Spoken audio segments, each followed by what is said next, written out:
Assalamualaikum warahmatullahi wabarakatuh. Kami dari kelompok 5 akan membacakan hasil diskusi kami tentang problematika dan evaluasi implementasi UBD.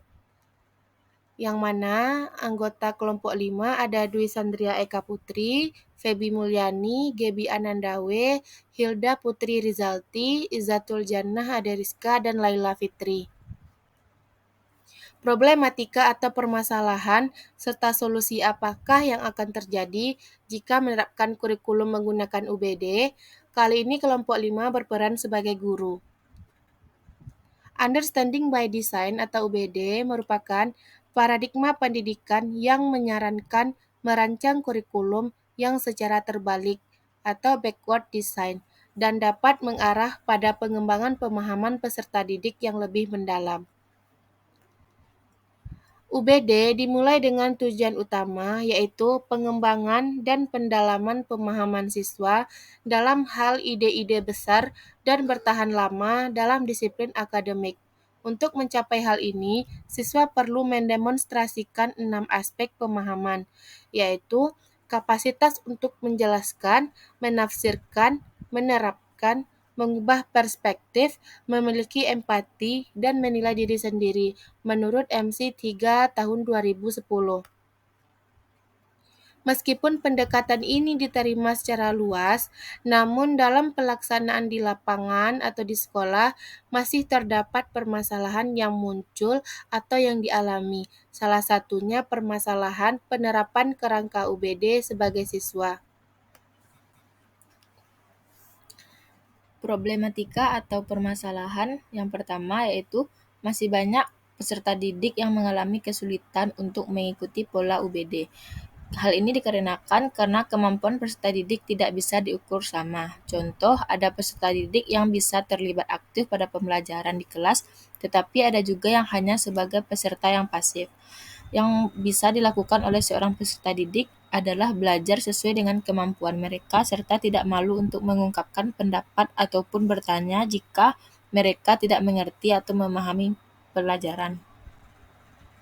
Yang kedua, siswa yang belum terbiasa pada penerapan UBD ini karena berbeda dengan penerapan model yang biasa digunakan. Selain itu, siswa merasa kewalahan karena terlalu diforsir guna kelancaran penerapan kurikulum UBD. Yang ketiga, buku teks dan standar isi yang digunakan juga tidak selalu secara eksplisit menyoroti konsep kunci yang harus dipelajari peserta didik.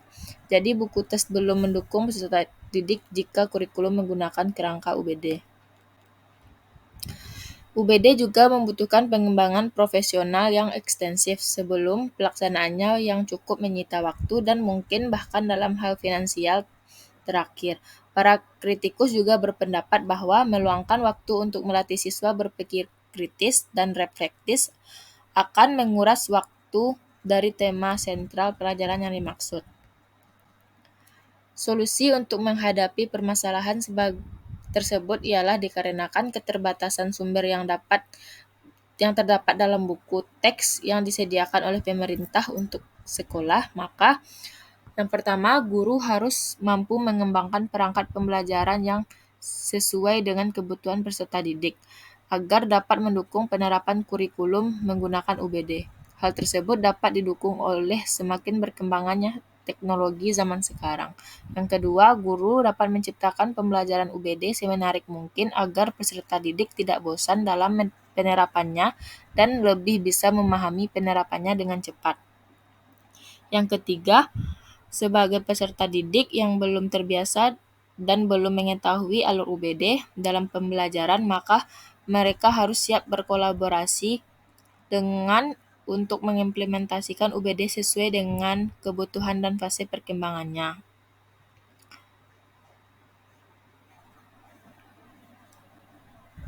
Penerapan dan pelaksanaan kurikulum UBD dibutuhkan kerjasama dari semua pihak, mulai dari stakeholder, kepala sekolah, wakakurikulum, guru, dan siswa. Permasalahan yang muncul harus segera diambil tindakan agar pelaksanaan kurikulum UBD dapat berjalan dengan optimal dan efektif. Guru sebagai pelaksana pembelajaran perlu menyusun rancangan pembelajaran agar mampu mencapai tujuan yang telah ditetapkan di awal. Sekian dan terima kasih.